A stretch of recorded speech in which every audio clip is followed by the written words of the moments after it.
નમસ્કાર આંગણવાડી કેન્દ્રોમાં ફરજ બજાવતા બહેનો, સ્વાગત છે આપનું આપણી આ યુટ્યુબ ચેનલ ન્યૂઝ વિથ ભાવેશમાં।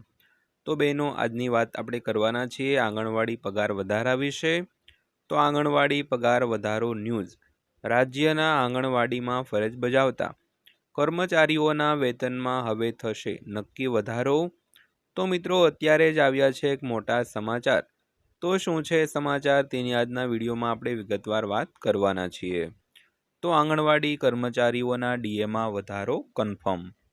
તો રાજ્યના આંગણવાડી કાર્યકરો માટે એક સ્વાગતજનક સમાચાર સામે આવ્યા છે। તો હાઈકોર્ટે આંગણવાડી કાર્યકરો અને સહાયકોને નોંધપાત્ર પગાર વધારાનો આપવાનો ઐતિહાસિક નિર્ણય જારી કર્યો છે। તો કોર્ટે સરકારને આ કાર્યકરોના તેમના કામ અને જવાબદારીઓ અનુસાર વ્યાજબી વેતન ચૂકવવાનો નિર્દેશ આપ્યો છે। તો આ નિર્ણયથી હજારો આંગણવાડી કાર્યકરોના જીવનમાં નોંધપાત્ર પરિવર્તન આવવાની પણ અપેક્ષા છે। તો ખાસ કરીને આંગણવાડી કાર્યકર બહેનોના અને સહાયક બહેનોના જે કામ તેમજ જે તેમની જવાબદારી છે તે અનુસાર હવે તેને વ્યાજબી વેતન ચૂકવવાનો નિર્દેશ આપ્યો છે। તો આ નિર્ણયથી રાજ્યના હજારો આંગણવાડી કેન્દ્રોમાં ફરજ બજાવતા જે કાર્યકર બહેનો અને તેડાગર બહેનો છે તેમના જીવનમાં હવે નોંધપાત્ર પરિવર્તન આવવાની અપેક્ષા છે। તો કોર્ટે પગાર વધારાને જરૂરી પગલું પણ ગણાવ્યું છે। તો કોર્ટના આદેશ મુજબ આંગણવાડી કાર્યકરોને હવે ₹10,000ને બદલે 24,800 માસિક માનદ વેતન મળશે, તેમજ સહાયકોનો પગાર 5,500થી વધારીને ₹20,300 પ્રતિમાસ કરવામાં આવ્યો છે। તો કોર્ટે એ પણ સ્પષ્ટ કર્યું છે કે આનાથી ઓછી ચૂકવણી કોઈપણ સંજોગોમાં સ્વીકાર્ય રહેશે નહીં। તો આ નિર્ણય આંગણવાડી કાર્યકરોની લાંબા સમયથી ચાલી આવતી માંગણીઓને પૂર્ણ કરવા તરફ એક મોટું પગલું ભરવામાં આવ્યું છે। તો ન્યાયાધીશોએ આંગણવાડી કાર્યકરોની ભૂમિકાની પ્રશંસા પણ કરી છે।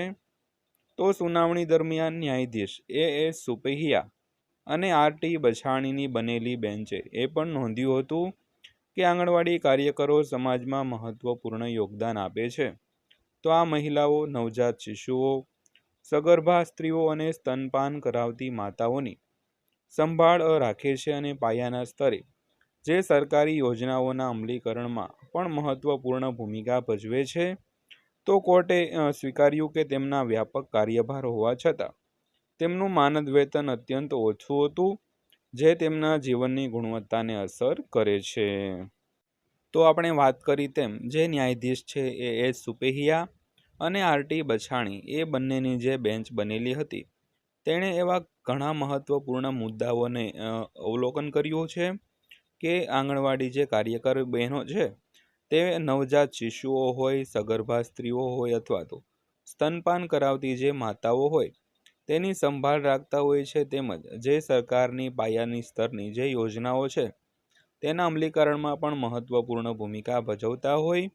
તો કોર્ટે એમ સ્વીકાર્યું કે તેમનો કાર્યભાર વ્યાપક છે, તેમ છતાં તેને સાવ નજીવું વેતન આપવામાં આવે છે, જે તેમના જીવનની ગુણવત્તાને સારી રીતે અસર કરે છે।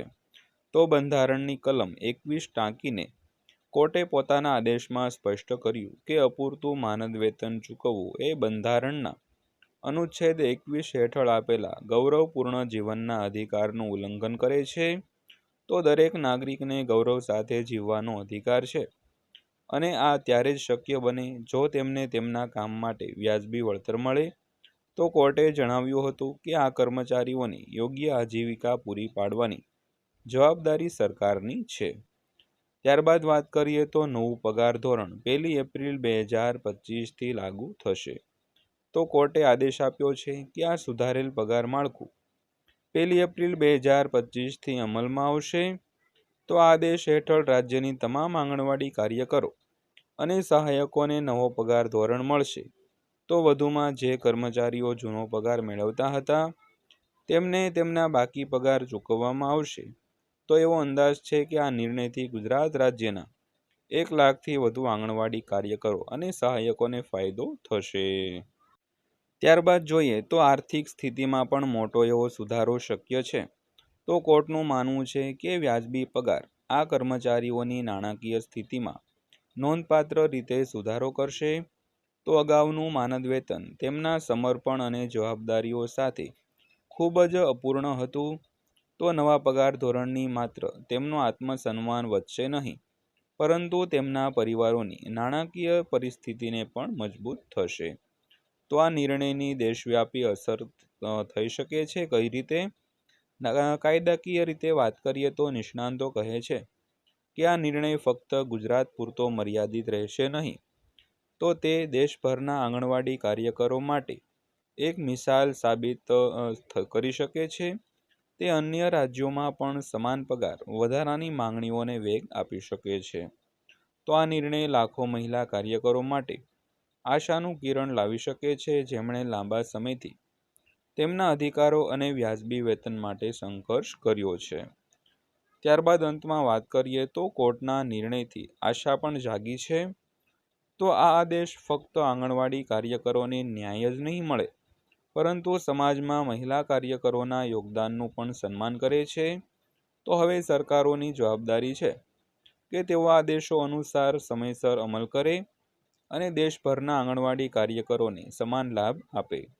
તો આ નિર્ણય મહિલા સશક્તિકરણ તરફ એક ઐતિહાસિક પગલું પણ સાબિત થઈ શકે છે મિત્રો. તો મિત્રો, આ હતી આજની માહિતી જે આંગણવાડી કાર્યકર બહેનો અને તેડાગર બહેનો માટે અગત્યની હતી. તો વિડીયો પસંદ આવ્યો હોય તો વિડીયોને એક લાઇક કરી દેજો અને વિડીયો અંત સુધી જોયો તે બદલ આપનો દિલથી આભાર.